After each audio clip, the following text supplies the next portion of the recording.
ಪ್ರಜಾಧ್ವನಿ ಇದು ಪ್ರಜೆಗಳ ನಂಬಿಕೆಯ ಧ್ವನಿ.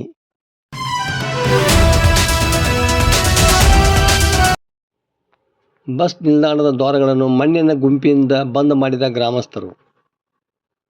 ಬಸ್ ನಿಲ್ದಾಣದ ಅವ್ಯವಸ್ಥೆಗೆ ಬೇಸತ್ತು ನಿಲ್ದಾಣ ಮುಖ್ಯ ದ್ವಾರಗಳಿಗೆ ಮಣ್ಣಿನ ಗುಂಪಿಯನ್ನು ಹಾಕಿ ಬೆಳ್ಳಟ್ಟಿ ಗ್ರಾಮಸ್ಥರು ವಿನೂತನ ಪ್ರತಿಭಟನೆ ನಡೆಸಿದ್ದಾರೆ. ಕಳೆದ 2-3 ತಿಂಗಳಿಂದ ಗದಗ ಜಿಲ್ಲೆ ಶಿರಹಟ್ಟಿ ತಾಲೂಕು ಬೆಳ್ಳಟ್ಟಿ ಬಸ್ ನಿಲ್ದಾಣದಲ್ಲಿನ ಶೌಚಾಲಯ ಹಾಗೂ ಮೂತ್ರಾಲಯ ಫುಲ್ ತುಂಬಿದ್ದು ಗಲೀಜು ನೀರು ನಿಲ್ದಾಣದ ಒಳಗಿಂದ ಮುಖ್ಯ ರಸ್ತೆಯಲ್ಲಿ ಹರಿಯುತ್ತಿದೆ. ಇದನ್ನು ಗಮನಿಸಿದ ಬೆಳ್ಳಟ್ಟಿ ಗ್ರಾಮ ಪಂಚಾಯತ್ ಸರ್ವ ಸದಸ್ಯರು ಸಾರಿಗೆ ಇಲಾಖೆಯ ಸಂಬಂಧಪಟ್ಟ ಅಧಿಕಾರಿಗಳನ್ನು ಸಂಪರ್ಕಿಸಿ ಸಮಸ್ಯೆಯನ್ನು ತೋರಿಸಿದ್ದರು.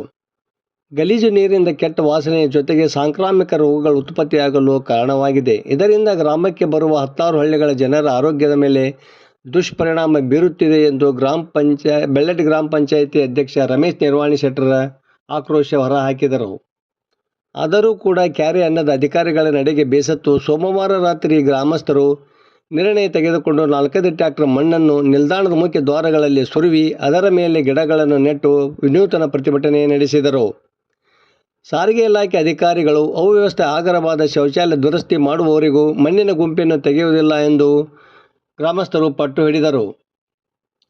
ಇನ್ನಾದರೂ ಬೆಳ್ಳಟ್ಟಿ ಬಸ್ ನಿಲ್ದಾಣದಲ್ಲಿ ಶೌಚಾಲಯಗಳ ದುರಸ್ತಿಗೆ ಸಾರಿಗೆ ಇಲಾಖೆ ಅಧಿಕಾರಿಗಳು ಮುಂದಾಗುವರು ಎಂದು ಕಾದು ನೋಡಬೇಕಾಗಿದೆ.